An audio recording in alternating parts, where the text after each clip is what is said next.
Mga kwentong pambata. Ang nagsiselos na kapatid. Maraming taglamig na ang nakalipas sa dakilang kaharian ng Floravella. May dalawang prinsesa na naninirahan doon, sina Renee at Gloria. Gloria, hindi mo ko mahabol! Tingnan natin! Bilis, Dragon, bilis! Yay! Panalo ako! Kahanga-hanga, Rene. Ipinagmamalaki kita. Ama! Ina! Ikaw ay isang bituin, mahal ko. Alam kong mananalo si Renee, kaya ginawa ko ito. Ano ito? Ang pinagsamang fruit crumble at apple straddle. Kumusta ang lasa? Aba! Ang sarap nito. Ang galing mo talaga, mahal ko. Paano mo nagawa ang ganito kahirap na putahe? Lagi kong nakikitang gumagawa si Renee ng mahihirap na bagay. Kaya, gaya ng sabi ni Renee, walang bagay na sobrang hirap basta't pagsisikapan mo. Kita mo, Renee? Tatalunin din kita sa polo. Maghintay ka lang. Yan ang katapangan. Rene, mukhang may matinding kalabang ka na. Tingnan na lang natin kung totoo yan. At ang sarap talaga nito. Ang aking dalawang bituin. Binabati ko po kayo, kamahalan. Si Prinsesa Rene ay tunay na isang bituin. Prinsesa, paano mo napapanatiling ganoong pagtutok? Ako'y... Natikman mo na ba ito? Gawa ito ni Gloria. Sobrang sarap nito. Hindi pa ako nakatikim ng ganito dati. Tikman nyo to. Ang sarap! Ang sarap-sarap! Prinsesa Gloria! Lagi talagang bida ang bunsong kapatid. Oo, mahilig siyang magluto. Lumipas ang panahon at lumaki na ang mga prinsesa. Tatalunin kita ulit, Gloria.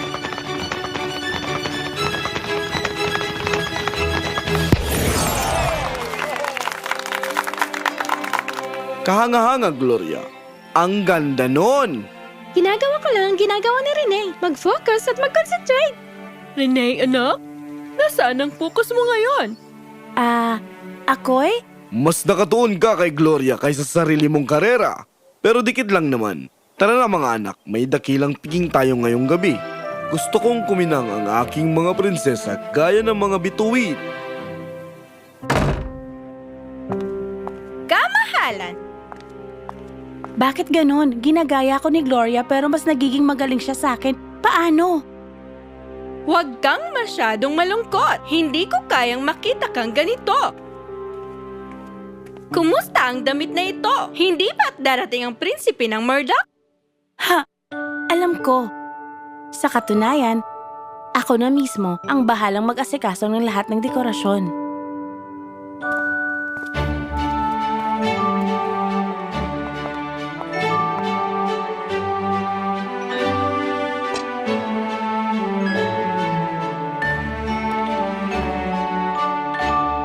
Kamahalan, Kamahalan? napakaganda ng lugar na ito. Ako mismo ang nag-asikaso nito. Oo, ang bihirang mga bulaklak. Ikaw ba ang nagtanim nito? Hindi. May hilig talaga ako magtanim ng mga bulaklak. Eto, Namumulaklak lang minsan bawat 5 taon sa loob ng 3 araw. ngayon ang huling araw nila. Pagdating ng umaga, malalantad na sila. Kaya naisip ko, bakit hindi ko nilang sila dalhin dito? Napaka-interesadong hilig. Ako man ay medyo mahilig din sa paghahalaman. Pwede ba? Oo naman.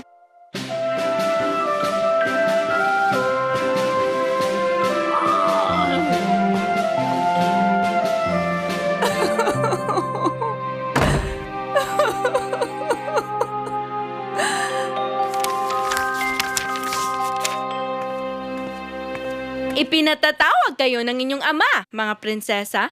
Mukhang mahalagang bagay ito. Naipaalam na ba kay Gloria? Hindi pa. Huwag mo muna siyang tawagin.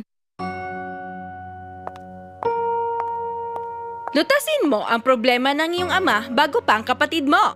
Pagkatapos mawala ang prinsipe ng Murdoch, huwag rin sanang mawala ang tiwala ng hari.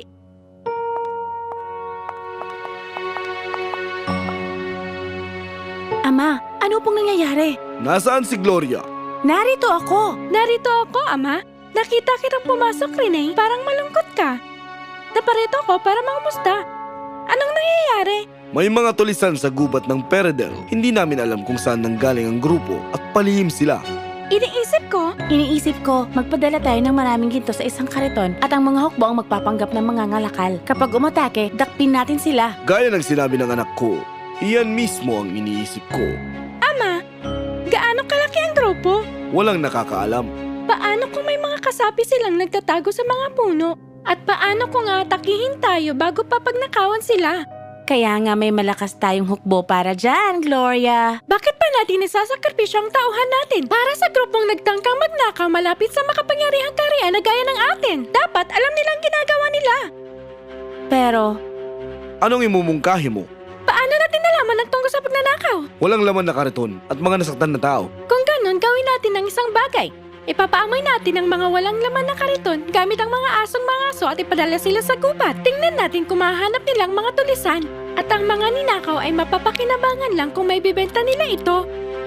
Maglagay tayo ng mga grupo ng kawal sa mga gilid ng gubat na nakasibilyan lamang at mahigpit na bantayan kung sinong lumalabas mula sa gubat. magtatagal yan. Ngunit ito ay isang walang sablay na paraan. Hanggang hindi sila nahuhuli, hindi natin pahihintulutan ang sino man na dumaan sa gubat. Magandang pag-iisip, Gloria. Ipinagmamalaki kita. Kung hindi ito umubra, wala tayong ibang magagawa kundi ipadala ang hukbo. Bigyan natin ito ng isang linggo.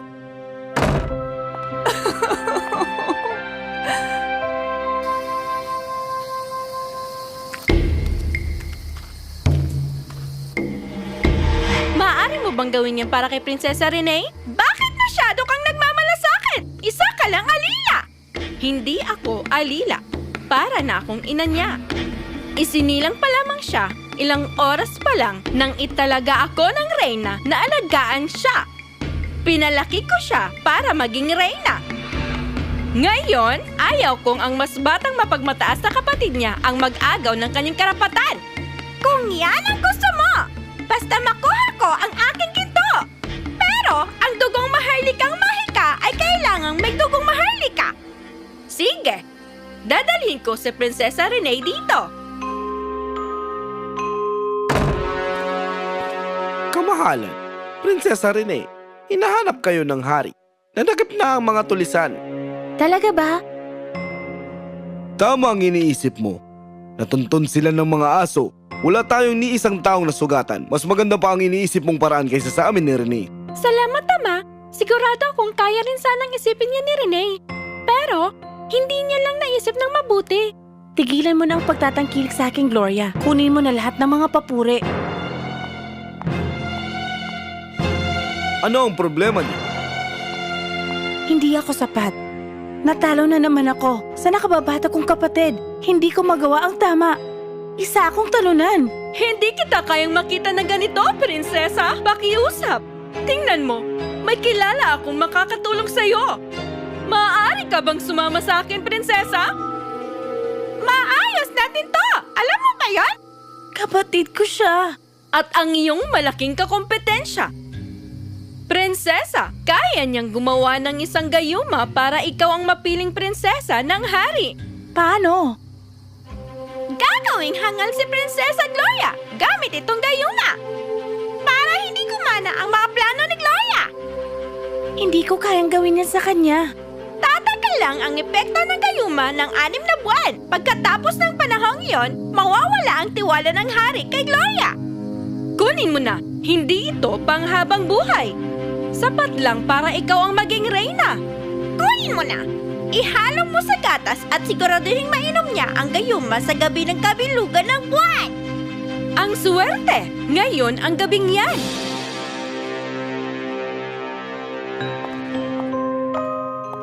Gloria, pagod ka yata.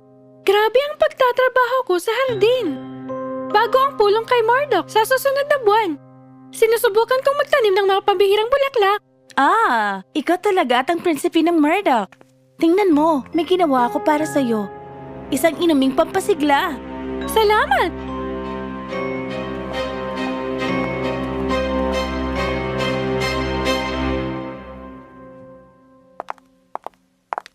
Ang hari ng Sanders ay gustong lumagda ng kasunduan sa atin. Ano sa tingin mo? Ama, mas mabuti ang kasunduan kaysa sa tigmaan. Pero hindi dapat tayo magtiwala. Kaya kahit lumagda tayo, dapat pa rin tayong maging handa sa digmaan. Tama ka. Gloria, ano sa tingin mo? Walang kasunduan, walang digmaan, pero salo-salo at sayawan lang. Ano? Masarap na pagkain ang lunas sa lahat ng kasamaan.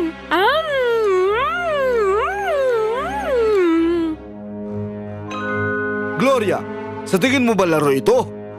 Hindi! Kasunduan! Anong nangyayari sa kanya?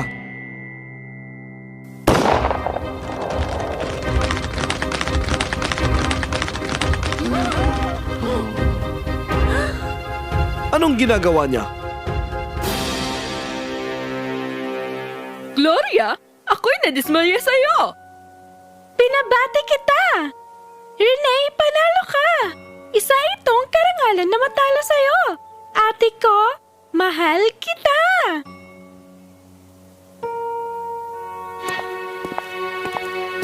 Rene, mahal ko, ayos ka lang ba? Ama, ilang beses na akong natatalo kay Gloria. Siya ang nananalo sa polo. Mas magaling ang mga ideya niya. Siguradong nadismaya po kayo sa akin. Nadismaya? Sa'yo?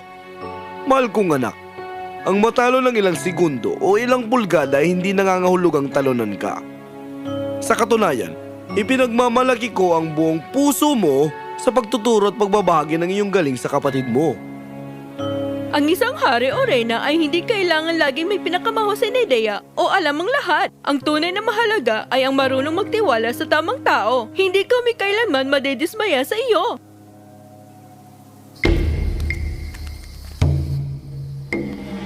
Gusto kong bawiin ang gayuma. Ituro mo sa akin kung paano. Ang pana, kapag pinakawalan na, hindi na may babalik. Pakiusap. Dapat may paraan pa. May isang paraan. Sabihin mo, gagawin ko ang kahit ano. Kailangan mong ikaw mismo ang tumanggap ng bisa ng gayuma. Ibig sabihin, ikaw ang magiging hangal at baka mas matagal pa sa 6 na buwan. Ayos lang. Iinumin ko. Sigurado ka ba? Oo, ibigay mo sa akin ang gayuma.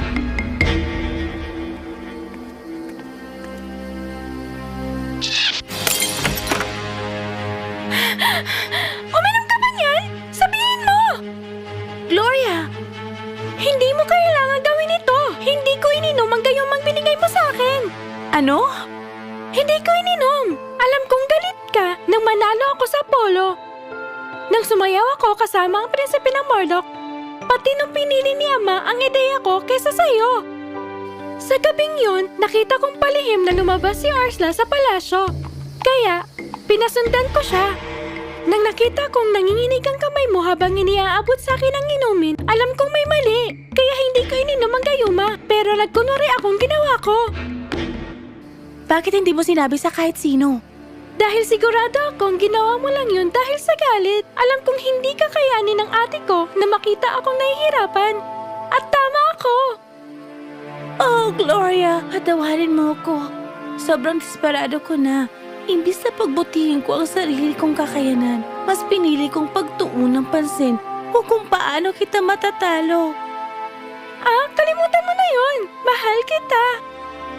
Mahal din kita. Patawarin mo ko. Ang selos ang pinakamasamang damdamin na pwedeng maramdaman ng isang tao. Sinisira nito ang lahat.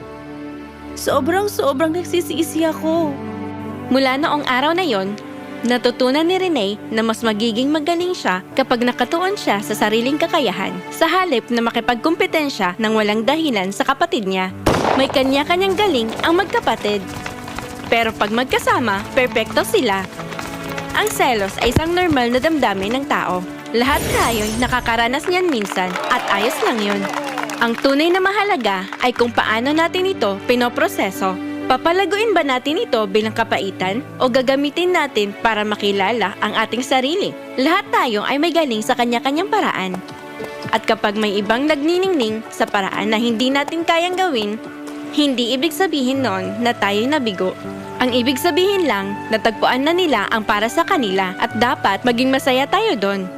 Ang kompetisyon ay maganda. Yun ay kung nagbibigay ito ng inspirasyon para tayo'y umunlad, hindi yung nakakalimutan natin ang sarili nating halaga.